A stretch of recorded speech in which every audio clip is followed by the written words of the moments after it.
通知廚房。Yo， 大家好，我係通少，歡迎嚟到通知廚房。今日介紹一下我通少自家出品嘅日式牛肉飯，再同大家分享一下個照燒汁嘅黃金比例，真係簡單易煮，師奶都變大廚啊！首先我哋要煮好呢個照燒汁先，喺個煲入邊我哋加指定份量嘅味淋，同埋指定份量嘅清酒。然後用大火將佢哋煮滾。味淋同清酒咧係一啲味道非常之獨特嘅日本料理酒嚟嘅，喺一般嘅大型超級市場咧應該買得到。當佢哋滾起咗之後，大概煮佢2分鐘，令到所有嘅酒精蒸發晒之後，咁就可以熄火噶啦。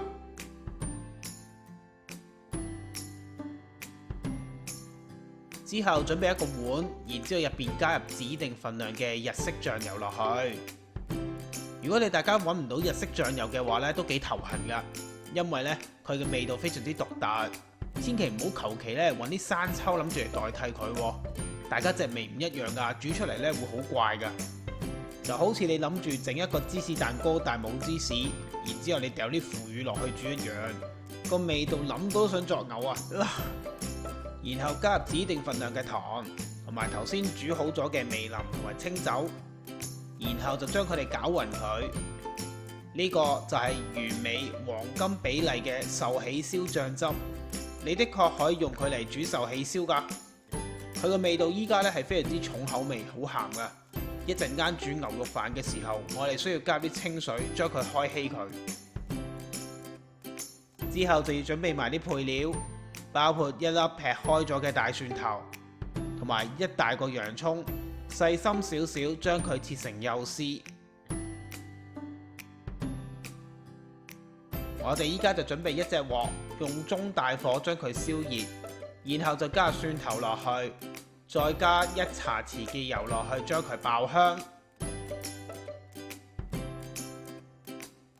然後就可以加入洋葱絲，之後就加大概1茶匙嘅鹽落去。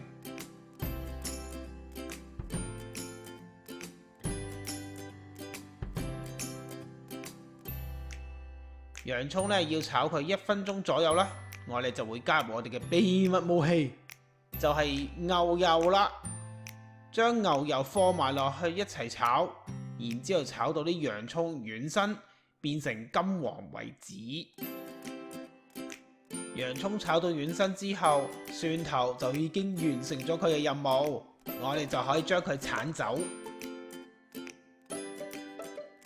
之後我哋就倒入頭先煮好嘅壽喜燒醬汁，同埋加1杯清水落去，再用大火將佢哋煮滾。呢個時候大家不妨可以試一試味，如果發覺唔夠甜嘅話，可以加多少少糖落去嘅。然後我哋就要加埋日式嘅堅魚粉落去，令到成個醬汁嘅味道更加豐富。當然如果你冇嘅話，可以唔落嘅，但係就會失去佢獨有嘅風味。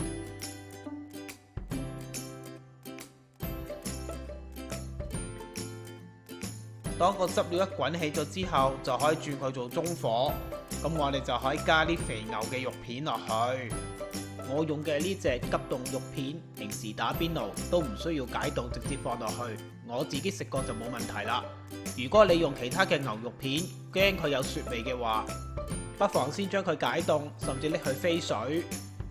如果你可以買到啲更優質嘅，例如日本嘅和牛，咁個味道就會更加好啦。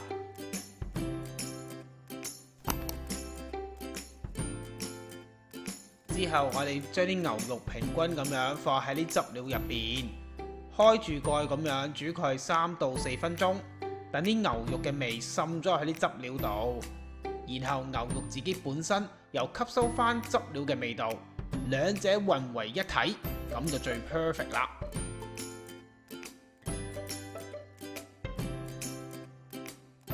牛肉依家就煮好啦，我哋準備1碗白飯。之後將頭先煮好嘅牛肉鋪喺飯上邊，記得要放多啲頭先煮好嘅洋葱上去，因為呢個洋葱非常之香甜，去吸收晒汁料嘅味道，真係非常之好食噶。當然唔好唔記得，仲要加埋我哋煮好嘅牛肉汁上去，呢個牛肉汁真係非常之完美，食到你舐舐脷。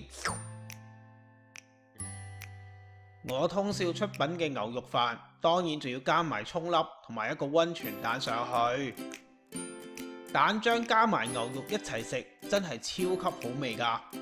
我知，呢個時候你實問我溫泉蛋點整啊嘛？好，咁就同場加映溫泉蛋，超級容易零失敗做法，去片。首先要將煮嘅雞蛋放喺一隻碗仔入邊，你煮兩隻嘅話，就要放喺兩隻碗仔度。之後就用易潔鑊加大概2寸嘅水落去，用大火將個水煮滾，然後就加入1湯匙嘅白醋落去。白醋嘅功效就係令到蛋白凝固得比較快。之後就將雞蛋輕輕手咁樣放喺水入邊，然後就熄火冚蓋。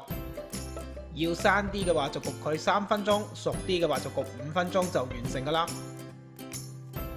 噠噠，完美零失敗嘅溫泉蛋完成啦！